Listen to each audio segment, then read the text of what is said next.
Thank you for joining me today on The Same Drugs, Katie Herzog. I'm really looking forward to talking to you, as always. Good to see you again. How are you? I'm good. You? I'm doing great. I'm really stoked that my Wi-Fi is working well, as I mentioned earlier. Mm-hmm. Yeah. Hopefully, Wi-Fi is... mine won't crap out. Yeah, hopefully, the 8th time is the charm for us. Mm-hmm. Okay, so I really enjoyed reading the piece that you wrote in Reason. Was that last week? Published on the 14th. About Florian Jaeger. Am I pronouncing his name right? I think so. That's how I pronounce it. He's never corrected me, so we'll go with that. We'll just assume that we're doing this properly. Mm-hmm. And I wonder, I'm going to ask you to sort of relay what happened. It was a very long piece, but very engaging. So good job. Thank you. But I'm curious to know when you first came across this story and why you started following it. So an editor brought this to me last fall. And at first I was really confused by the story because the first thing I did was Google Florian. And what I saw were a bunch of really pretty terrible allegations against him. The most prominent one was from Mother Jones magazine in 2017, the fall of 2017. This came out a month before the Me Too movement started. And this particular piece was called something like, she was a rising star professor. She was a rising star, and then a lecherous professor made her life hell, or something like that. And this was the first in a series of many articles that would accuse Florian of an array of really serious sins: sexual harassment, sexual predation, sleeping with students. And so at first I thought, what's the other story here? But I said I would look into it. So I talked to Florian, and our first conversation was a few hours, and he explained his side of the story. And it was long and complicated, and there were so many characters. And the piece that I wrote, there are too many characters in it already. It makes it a little bit hard to follow. There are more characters that I didn't even include in the piece because this is a long, complicated story that spanned years.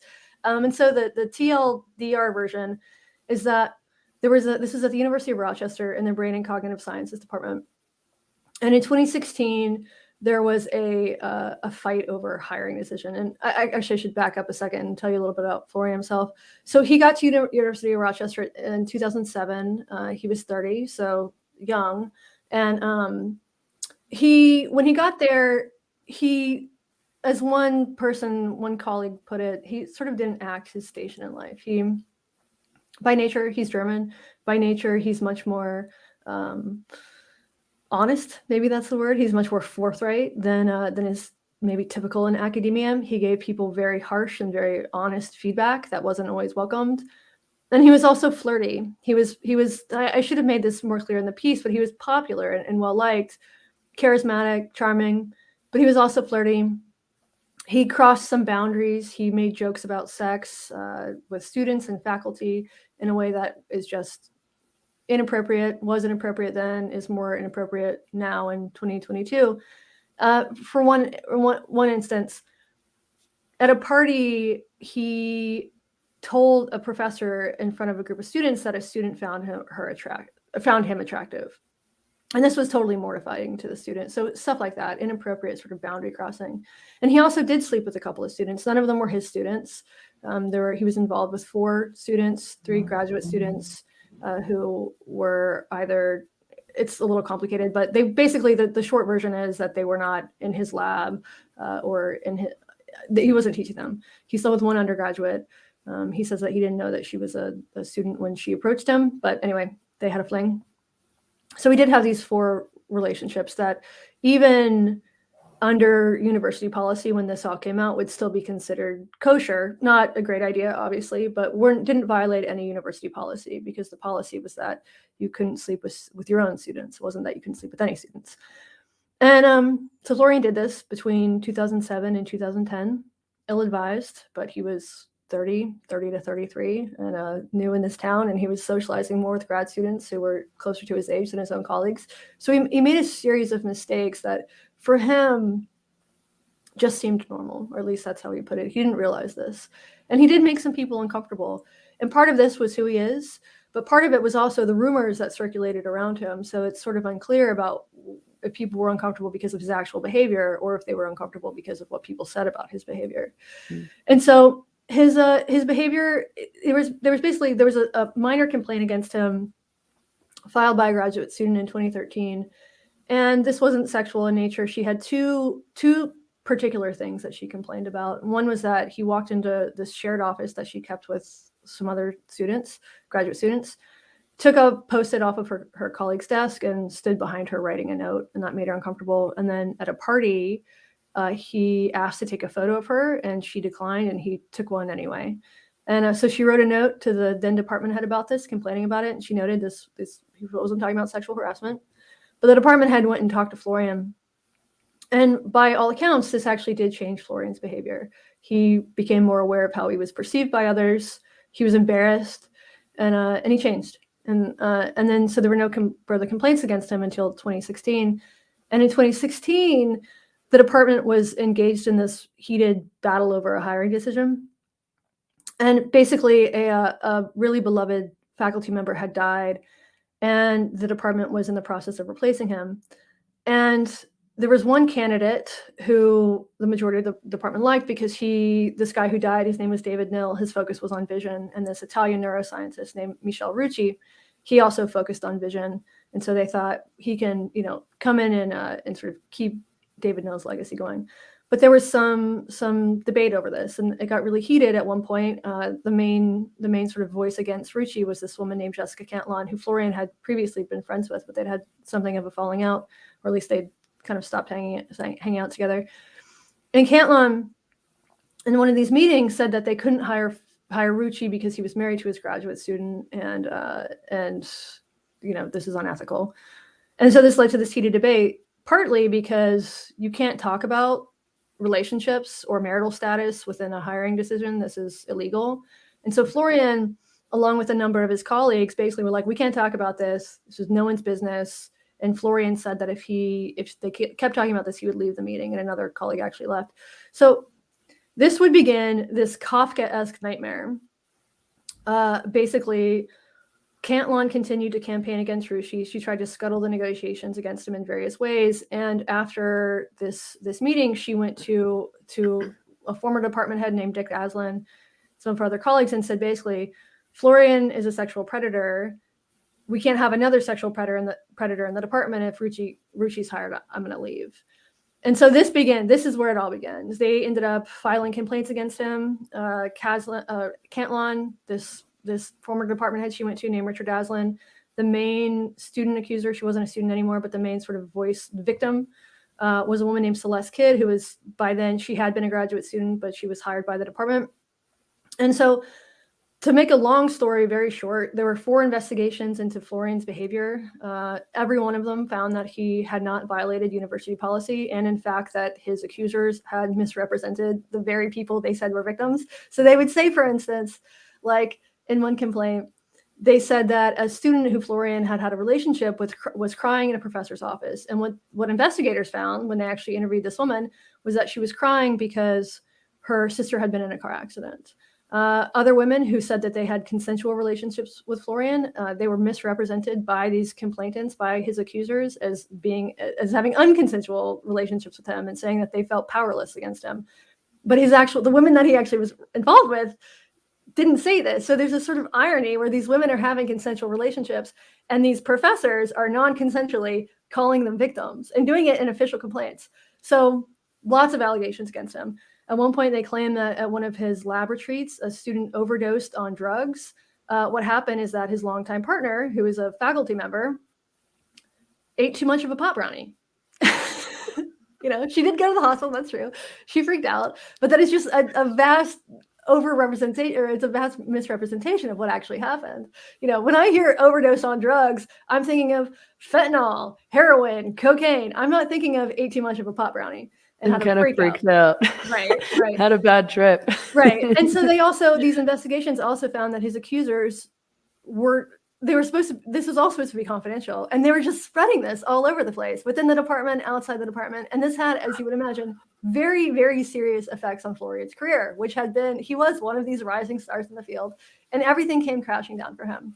So 4 investigations all found the same things. He had acted foolishly.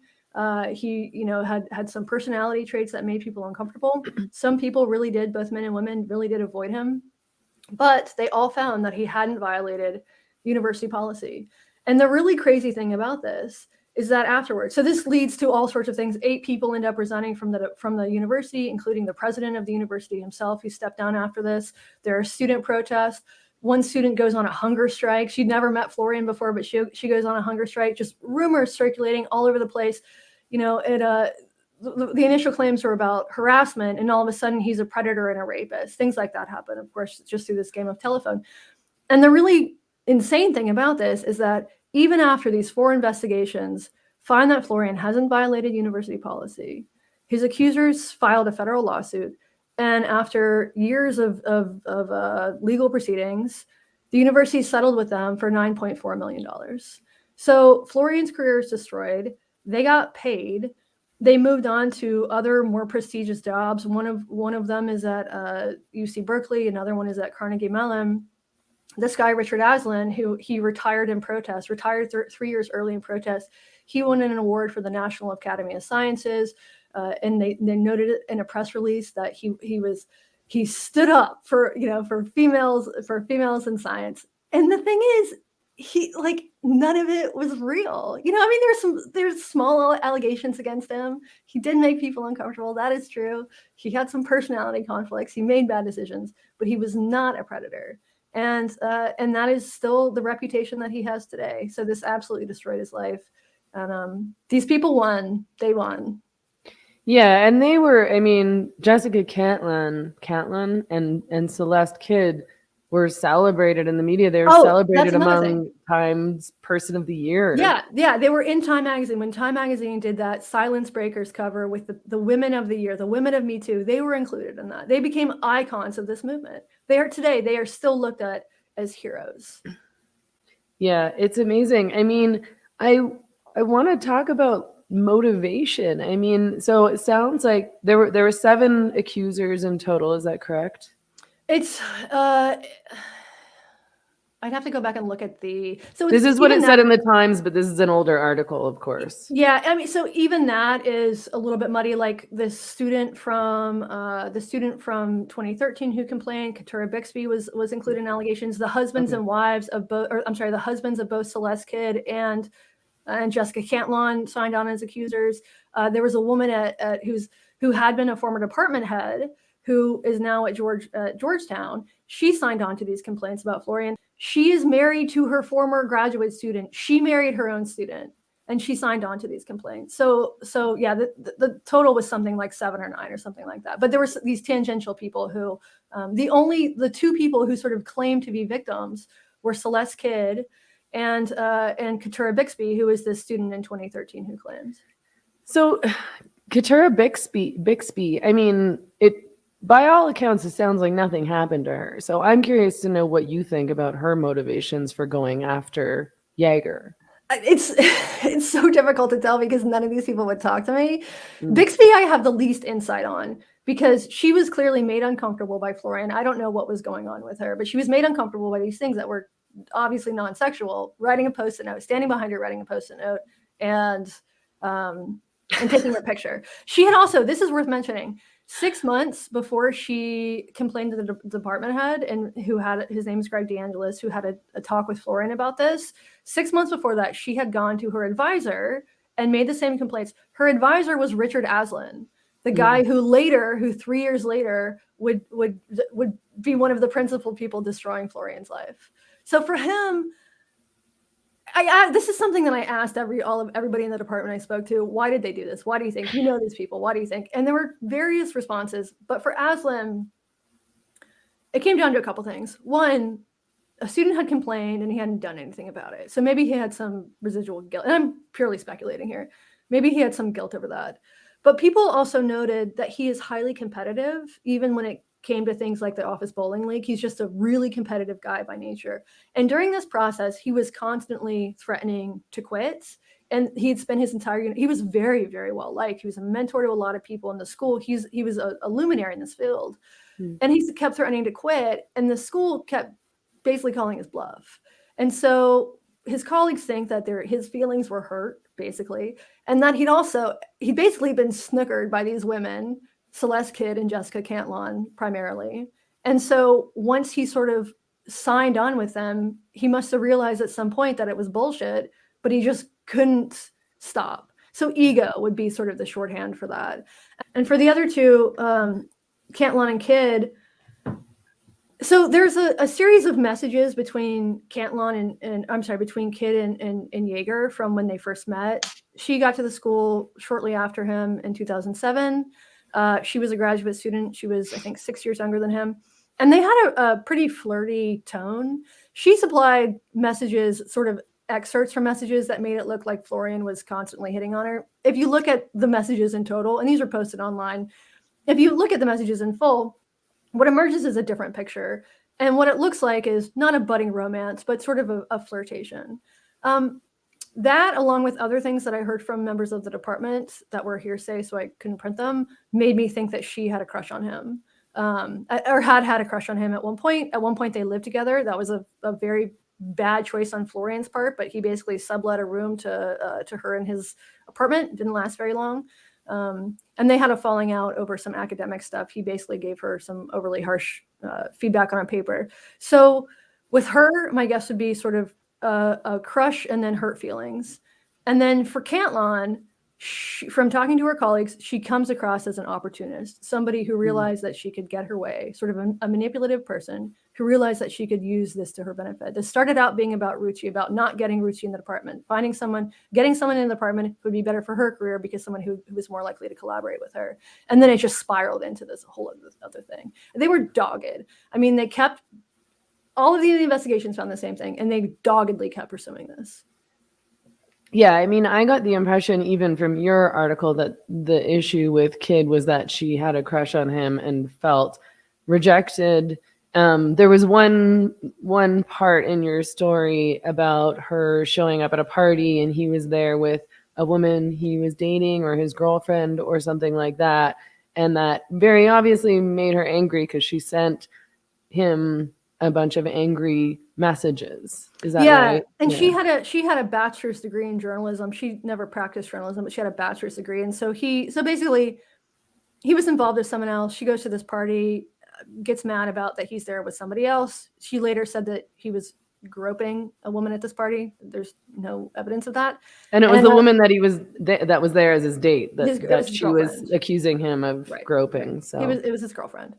And maybe he was groping her, but he says that he wasn't. I talked to the host of the party. The woman herself would not talk to me, but I have subsequently heard from other people that she agreed with my portrayal of her in the story. So I think it's fairly stated. I think it's fairly clear that this allegation was untrue. So Celeste sends him all these messages. The next day, he wakes up, calls her. They decide to go for a walk, and she says, according to him, basically, I don't want anyone. I'm trying to protect you. This woman is only using you because you're a professor, and I know how this could get. As a journalist, I know how this could get twisted to ruin your career. Ironic. Well, it sounds manipulative to me. I mean, I'm totally speculating and passing judgment based on. But I mean, based on information that is real information. But it's interesting because I don't know if you know about this story, but in Vancouver, something very, very, very similar went down at UBC and the creative. You do know this story about Stephen Galloway. Mm-hmm. Yeah, like I read it and I was like, wow, this is so similar, and it all happened around the same time. And just for people who are listening who aren't familiar with this, there's a really good rundown story about the case in Quillette by Brad Cran, who's my friend. And I've read that. I've talked to him about the case. I've talked to John Kay about the case, Jonathan Kay, who's an editor at Quillette, who's followed it very closely and is very familiar with all the details. But so I think, what happened was he was accused of rape and he was accused of bad behavior, sexual harassment. He was accused of abuse. There was a number of investigations. All the investigations found that he didn't do anything wrong. You know, the most wrong thing that he may have done was to maybe be an asshole or maybe behave, you know, have sort of inappropriate relations with some of the students in the department. But that, you know, that was by all accounts, that was the culture of the department. And things do get weird when you're going out for drinks and you're going to the bar with students. You know, obviously things get unprofessional. But, you know, he didn't do any of the things that he was accused of doing. And the people who accused him were not the victims. And then the people who went along with it in CanLit, you know, within the Canadian literature community, and in the media and in progressive circles and in feminist circles, didn't know anything about the case because Galloway wasn't allowed to talk about it, and UBC wasn't talking about it. But the story was in the media. So everybody was left to speculate. Right. So everything that people believed was based on hearsay. It tore CanLit apart. You know, Margaret Atwood, who's probably the most famous Canadian writer, signed on to this letter, not even supporting Galloway per se, but supporting due process. And she was, you know, tarred and feathered on social media, and it caused like crazy divisions within, that community. And his career is totally ruined. He's been destroyed psychologically and emotionally. You know, he's suffered enormous consequences in terms of his mental health. And still, these women, these accusers, will not admit that they were wrong. Yeah. I mean, you can't at that point. And even when there is subsequent reporting, like my reporting on Florian, Brad's reporting on Stephen Galloway, I think the best reporting that has been done to exonerate one of the men of Me Too is Jane Mayer's exhaustive piece on Al Franken, where she got the metadata from a digital photo that was taken. You know, she did such great investigative work. Al Franken is not going back to the Senate anytime soon. He's hosting a fucking podcast. So even when the record is corrected, it doesn't matter. Once the allegation is made, unless it's a Jussie Smollett situation, once the allegation is made, it's too late. By that point, it's too late.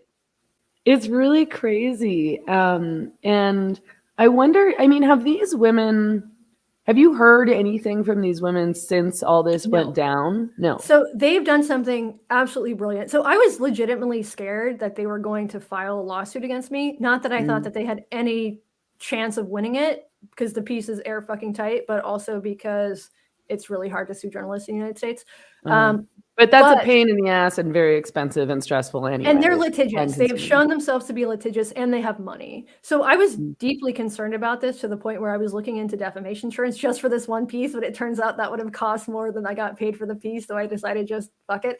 But they have done something remarkably smart, which is completely ignore it. And so because they didn't issue any sort of response and they didn't go scorched earth, which is what I thought was going to happen, it's dying. You know what I mean? Like way fewer people are ever going to see this piece because they are ignoring it. Right. So because they didn't cause a stink on social media and start trying to defend themselves. Yeah. So I got I think one email from someone who said, I know Jessica Cantillon and you're completely wrong about her, but I also got emails from people who said, I know Jessica Cantillon and you're exactly right about her. So of course, some people are never, especially people who are close to her, are never going to be convinced otherwise. It doesn't matter how many investigations there are. It doesn't matter how many documents are reviewed. They're just never going to be convinced. And that's fine. But I think that for Florian, even if this piece won't ultimately change the course of his career, I do think that there is some solace in just having the correct story out there. Yeah, for sure. And I think so much of this just comes down to ego and people just, not wanting to admit that they're wrong. And people do this in all sorts of contexts nowadays. Like people who, doubled down on the Jussie Smollett thing. I think probably are not coming out. I know, it's amazing. What a great story. The day that happens, I was working for The Stranger at the time, and I wrote a piece about how I didn't even say, I think this is bullshit, although that's what I thought, but I didn't say that. I was being careful, and I said, look, this is suspicious. This came also like 3 or 4 days after the Covington Catholic story. So we had just seen this story blow up and then get disassembled. And so I wrote this piece saying like, let's just wait for a little bit more investigation. And my editor at the time wouldn't publish it. This is maybe one of 2 times in my career there that they absolutely refused to publish something. Yeah. And you could have been the first one to be right. I know. But, and it's like, it was so obviously bullshit, so obvious. And so many people were so willing to believe it because it confirmed their priors. Yeah. And after the fact, people don't come back and apologize and say, oh, I shouldn't have assumed, I should have looked into this. I should have been gullible. Or should have just like wait and see. Yeah. Like at least if I don't know something or I'm not sure, like I don't know that I'm as smart as you are to know like, this is bullshit. But I don't immediately go online and start posting about it. I'm like, I'm going to wait and see what happens. I'm going to look into this. I want to read. I want to figure out what actually went down. Yeah. And very, very few people seem interested in doing that nowadays. Yeah. And I get it. I'm sure that I've done the exact same thing when there's some story that confirms my priors. It's a very human impulse. Right. I'm sure I've done it in the past. I don't want to say I've never done it, but I think that nowadays, I know better. We just need a healthy degree of skepticism about fucking everything. Yeah. And I think war in Ukraine is really proving this out. There's so many stories that have turned out to be false. Part of it just sort of natural fog of war stuff, and part of it probably actual propaganda. Mm-hmm. So even if something is like, a feel-good story, don't fucking believe it, man. I mean, you can also go too far down the rabbit hole. You totally can. And start believing that the world is actually flat. But well, I mean, there's a reason why so many conspiracy theorists exist today. Many of them are not conspiracy theorists. Many of the things that were called conspiracies actually turned out to be true. But it's because people no longer trust the media, and people don't trust these kinds of accusations and reports anymore, I think. I mean, I certainly don't, because it's turned into the boy who cried wolf. Like now when people when people accuse somebody of being a racist, when somebody accuses somebody of being a sexual harasser or a predator, I'm more likely not to believe it because of how things have gone down online in terms of many of these accusations. Yeah, I totally get that. I remember when the first stories about Ahmaud Arbery came out, and my first impulse wasn't like, oh, this is a lynching. But after seeing the evidence, I think it's pretty clear that it was. But I mean, I totally have that same impulse now, which is when I hear any sort of allegation, my first thought is, really? Yeah. So do you think this lack of interest in facts and due process and in redeeming somebody once it's come out that what they've been accused of is not true, and continuing to go along with it as though it is true? I mean, right now, today, there's still protests going on campus against Jaeger. Yeah, there was last fall. I don't know if there have been any in 2022, but there was last fall. Yeah, but there's like people leave flyers around campus, write graffiti on his walls. I spoke to a student who organized a protest against him, and I asked if he'd read any of the reports about him, and he said he hadn't. He'd read the media coverage, the vast majority of which is credulous of the allegations. And he said, what did he say? He told me something like, if I hear something multiple times, why wouldn't I believe it, or something like that? Well, do you think this is like a new trend, or do you think that humans are kind of prone to this kind of behavior where they want to go join the mob? Oh, yeah, I think it's a very natural thing. I think social media exacerbates it because you don't have to grab a pitchfork and go down to town square. You can just get on Twitter. And I think we're more tribal. So for the same reasons, I think we're more tribal, less connected to our actual communities. COVID certainly has that. But I think this is a very natural human thing. And I think we actually need to accept that and figure out ways to mitigate it rather than assuming that this is something that can be sort of humans can be convinced not to do. Yeah, I don't think I can accept it, but I think that's nice that you're like, this is a reality and there's not that much we can do about human nature. But it makes me really angry and frustrated. It makes me like, I was going to say hate, but that's a strong word. It Well, makes me frustrated with a lot of right, people but I mean, in our world. as that's the thing. It's really frustrating when you see journalists falling into this trap. Mm-hmm. I don't blame people for believing what they read. Mm-hmm. I blame journalists for writing shit that's not true because they have blinders, because they're steeped in an ideology, because they hashtag believe women or whatever it is, or because they're scared of their peers. That I think is the real problem, is a lack of sort of rigor and skepticism in journalism today. Yeah. And this happens in all sorts of contexts. And, you know, in Canada, for example, when there was the Freedom Convoy that happened in protest of the mandates and the lockdowns, the Canadian media reported terribly on them and went along with these accusations that were going around on social media, that they were white supremacists, that they were dangerous, that they're Nazi. Even that, Trudeau pushed these accusations, calling these people racist and misogynist and so on and so forth. And the CBC, which is our national broadcaster, it's our primary source of news in Canada, had to walk back some of its accusations. One reporter had implied that, this was about like Russian interference. Mm-hmm. And, they're so interested in the narrative and so disinterested in facts. And I think you're right. I think that so much of the responsibility should be placed on the shoulders of news media, of journalists, of reporters who are not doing their jobs and instead are looking for, I don't know, maybe social acceptance. Like, mm-hmm. I'm not I think they believe it. I think that's part of it. Although you do, like, there was an interesting story that really didn't make as many waves as I thought it would. Although I should have thought it, I should have expected what would happen. But there's Project Veritas, which is I think a sort of a skeezy outlet, but they do these sort of hidden camera videos to try to capture libs. They'll go to Planned Parenthood and get them talking about body parts and shit like that.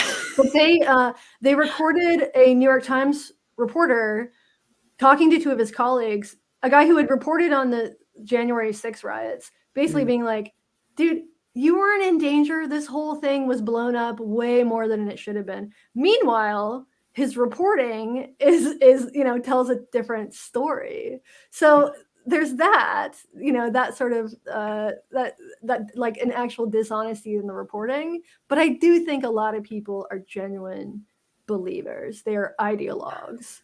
And I think that's becoming more and more acceptable in media, and maybe that's a good thing because it's more upfront. There's this term, Wesley, I'm forgetting his last name, former New York Times or former Washington Post.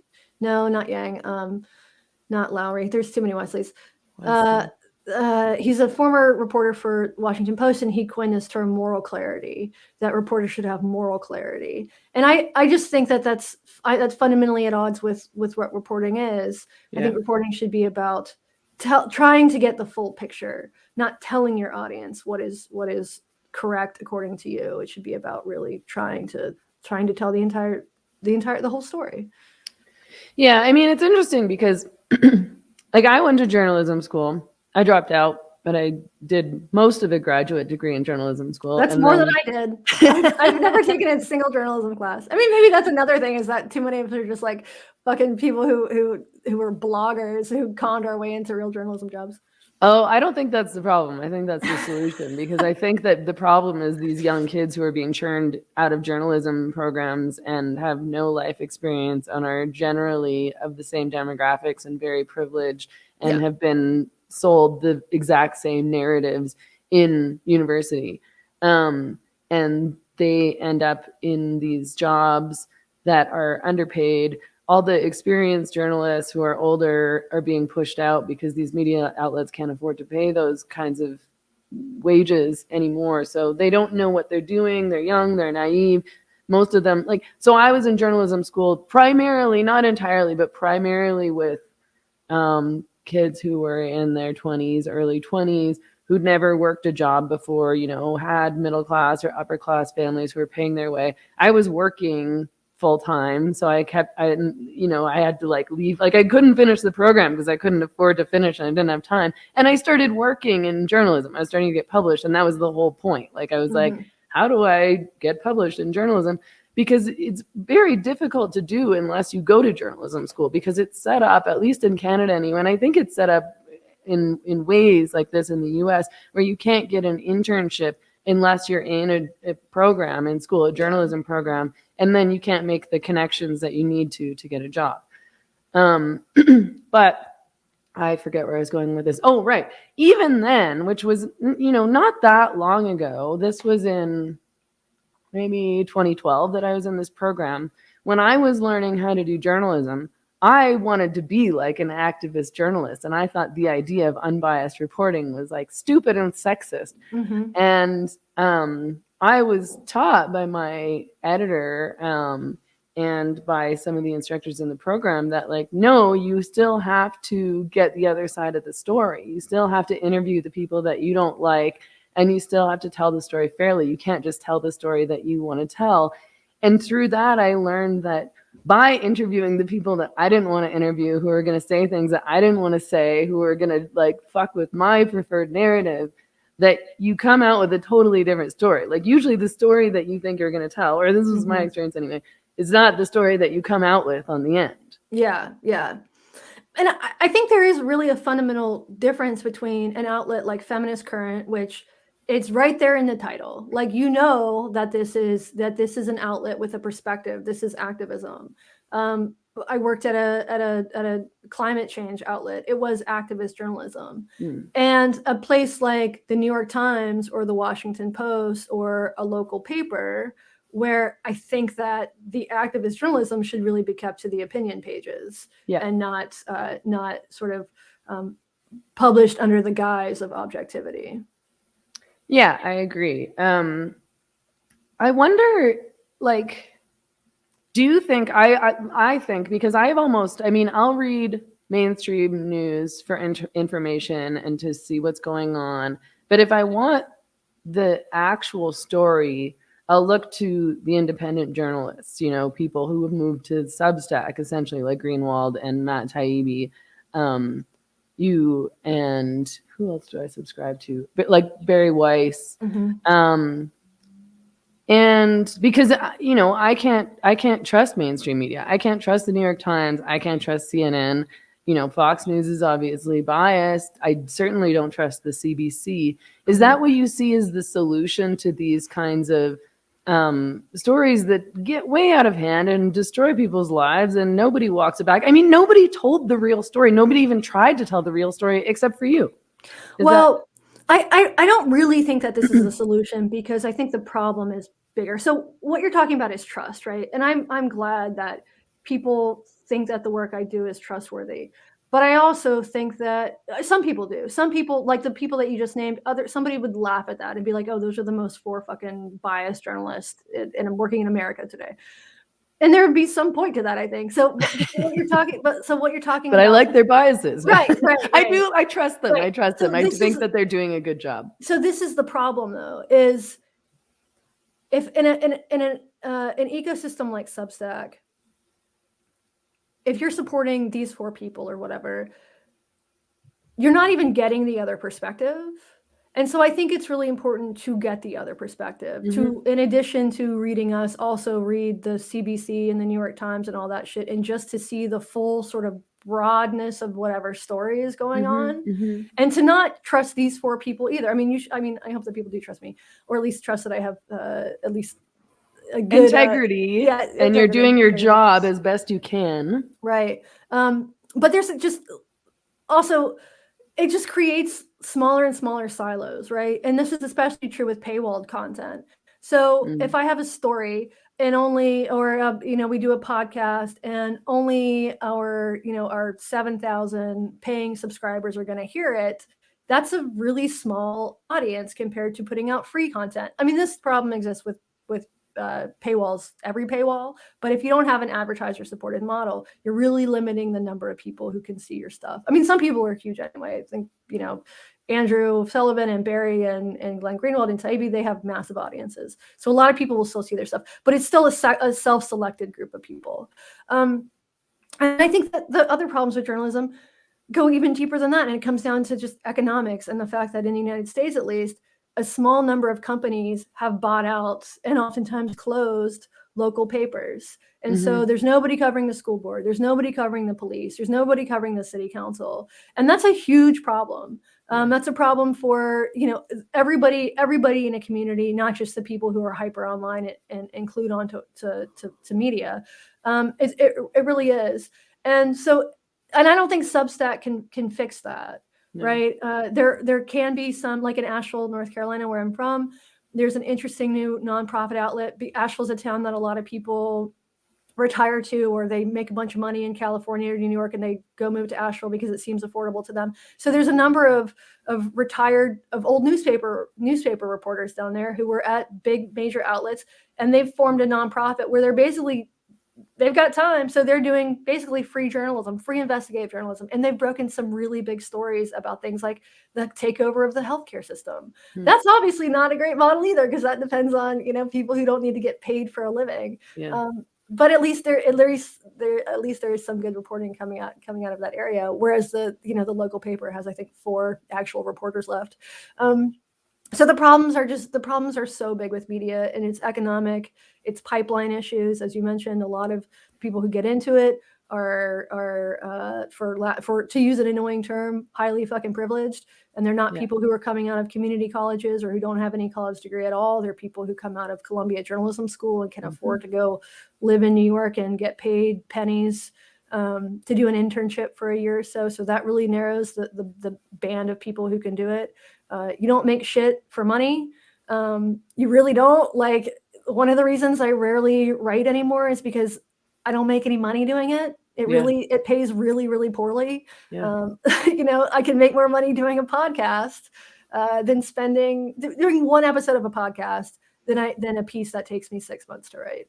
Yeah. I mean, I don't have the time, and I'm constantly feeling guilty about it and constantly feeling frustrated because there's lots of things that I do want to cover and write about, but I just don't have the capability because, I'm trying to make a living doing what I'm doing now. And if I put that aside and like you said, I spend all this time on this piece and you get paid, $300, then you can't pay your rent. Right. Yeah. Money is a huge problem in all of this. Do you see any solutions? I mean, no. I mean, I don't know. I mean, if some billionaire decides that it would probably Peter Thiel, man, let's go. Yeah. Start supporting local Teal. News. Teal. Yeah. Or Jeff Bezos' ex-wife, whatever, Mackenzie Scott, who just, is unloading billions of dollars every day. If they want to put some money into funding local journalism outlets, I think that would be great. But also you've got problems with that, altruism. There's problems with who your funders are. Audience capture is a real thing. Whether it's coming from people who are subscribing to your Substack for $5 a month, or it's people who are giving you grants.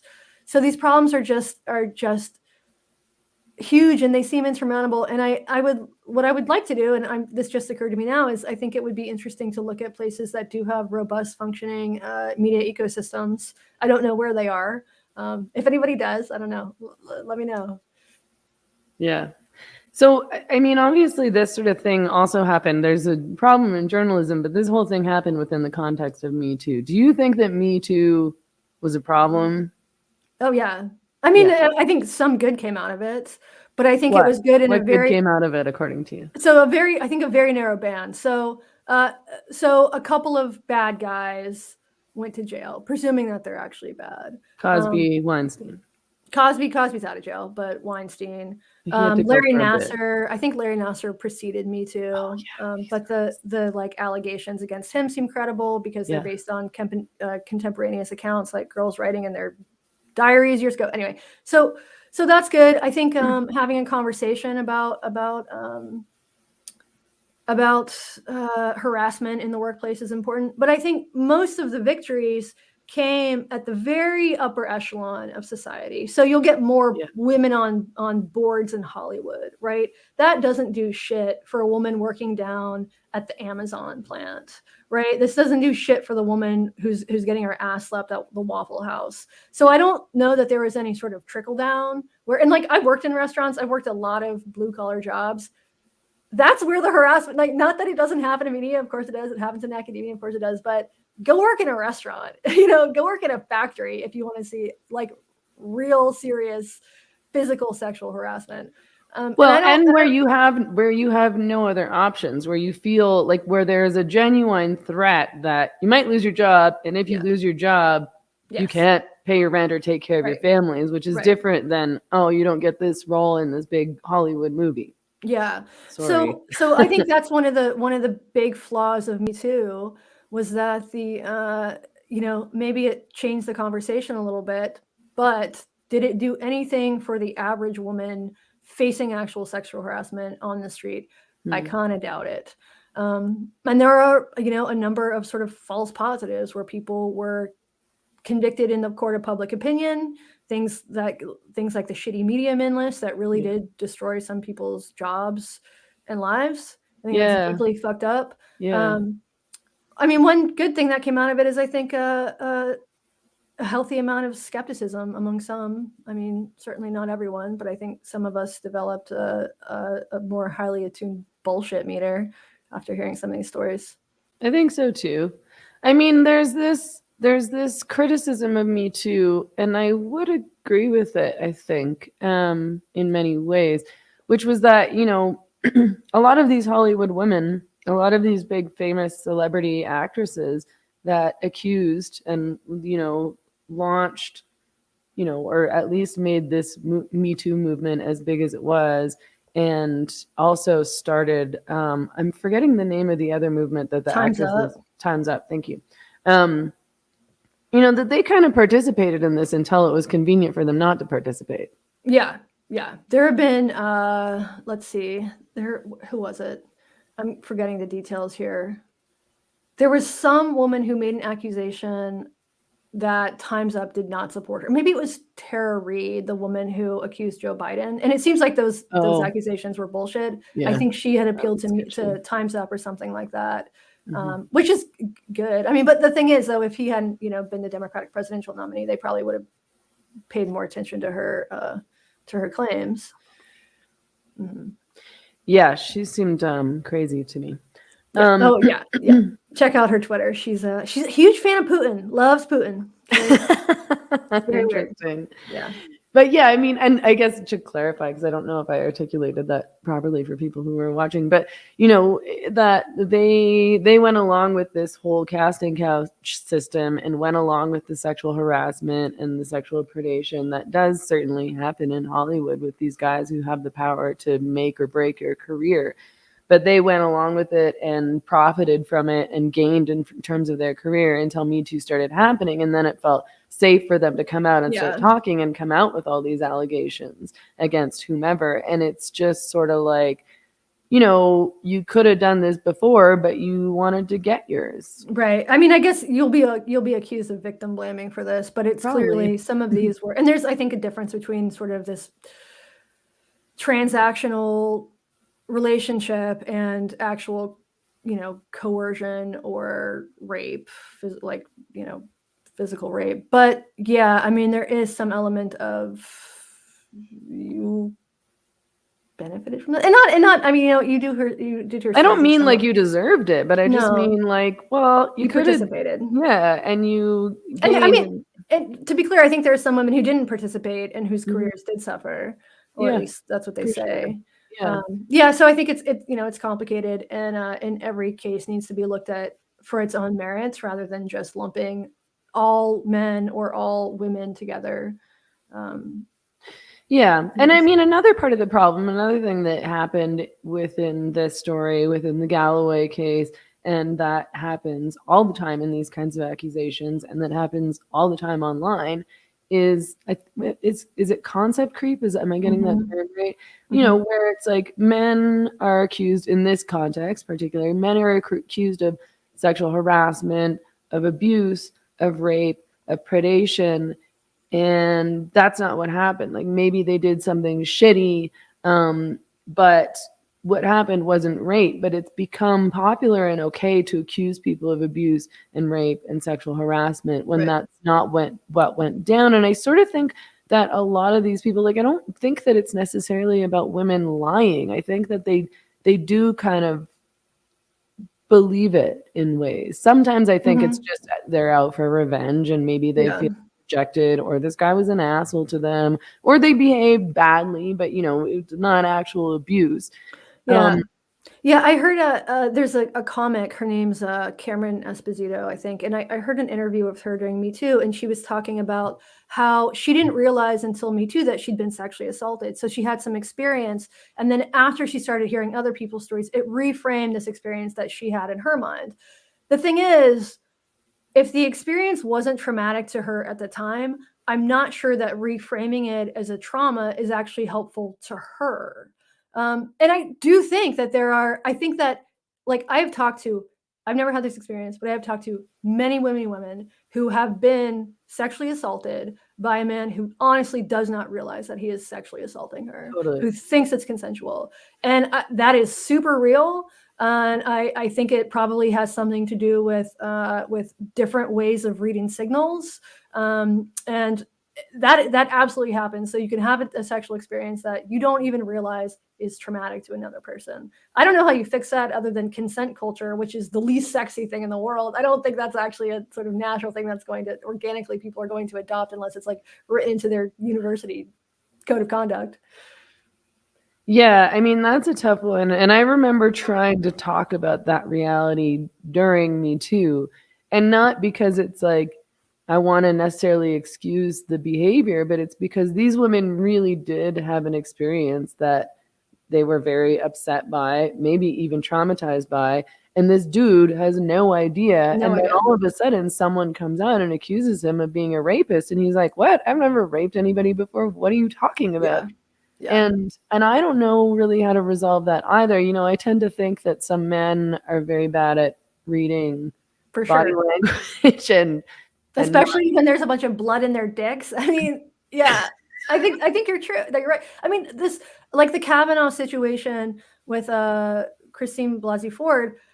Right. That's kind of what I think happened. I think that she was genuinely traumatized, and he genuinely didn't realize he was doing it. If this indeed happened and this wasn't some sort of recovered memory situation, I think that that's totally possible. That when he says I didn't rape anyone or I didn't assault this woman, it is true in his mind. And when she says I'm a victim of assault, it is true in her mind. And you can't really resolve that. No.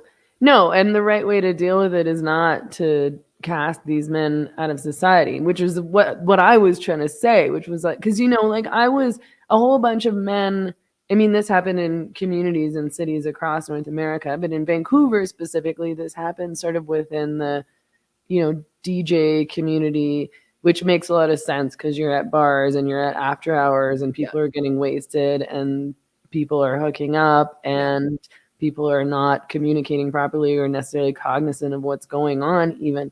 And a lot of these men were Me Too'd and ostracized from the society, from the city, and can't really function there anymore and can't work anymore. And I don't doubt that many of them were sleazebags or maybe even worse, but I do believe that most of them didn't have any idea they were doing something wrong. Yeah. And I've had, I'm a lesbian and I've had similar experiences with women, and where a woman is genuinely doing something that is unwanted. And if you don't, and this is difficult to do, to say no. It is difficult because there's all of this social niceties and it's awkward and you like the person and you don't want to be like, wait a second, I'm not actually into this. That is a reality. People do things sometimes not because they are physically being forced to do it, but because there's an inherent awkwardness in saying no. And we do that in all sorts of contexts, not just sex. And I think women need to be better about saying no, and men need to be better about hearing it. Yeah, for sure. So I'll let you go soon. I know you're almost out of time here. I think that this is all, including the concept creep, including the, accusing men of abuse who are not actually perpetrating abuse, and accusing men of rape and sexual harassment when that's not actually what they're doing, including this whole Me Too thing, including believe women, including rejecting due process, and this idea that if a woman says something, you just have to believe her no matter what. And even looking into it is abusive to her. Even when, like if a woman is on trial or going to the cops because she's accused somebody to rape, even to question her is unacceptable and abusive within this modern version of feminism. I'm curious to know if you think that third wave feminism, let's call it third wave feminism. So that's like, the feminism that started sort of in the mid 90s and continues on now, as far as I'm concerned. Do you think that's been good for women? That's a really good question. In some ways, yes, and in some ways, no. That's even in ways where I think it's been good. I was going to say, all right, there's more like sex positivity culture, but I think we're seeing now the backlash to sex positivity culture, which is very real. Interesting. Interesting. Yeah. I've been opposed to sex positivity for so long now, and now everyone's getting on board with my anti-sex position. Yeah, the vibe has shifted. Do I think it's been, it's not we're not talking about suffragettes. We're not talking about, women having, having opportunities in the workplace. What we haven't seen is, in the United States, fucking maternity leave. It's incredibly expensive to have these. United States maternity leave is so bad. I can never believe it when women tell me it's like, you got to go back to work in like a week or 2 weeks or something. It depends on where you are, but yes, it's terrible. And it's bad for men too. It's bad for men not to be able to bond with their babies. So our lack of social safety net in that way, feminism hasn't done anything to fix that. And so these real material things, like, all right, there's a woman in the White House, second in command. She's not the one that I would choose. God, no. So God, on net, maybe not. Maybe it hasn't been good for women. I'm sure, people making their living doing burlesque dancing would probably argue that I'm wrong, but AOC would probably argue that you're wrong. Probably. Okay, well, thanks for talking with me about all this. I'm glad that we were finally able to have this conversation, and I always enjoy talking with you, so hopefully we can do it soon. Hopefully maybe in person someday. Hopefully. All right, good to see you. Okay, take care. Bye.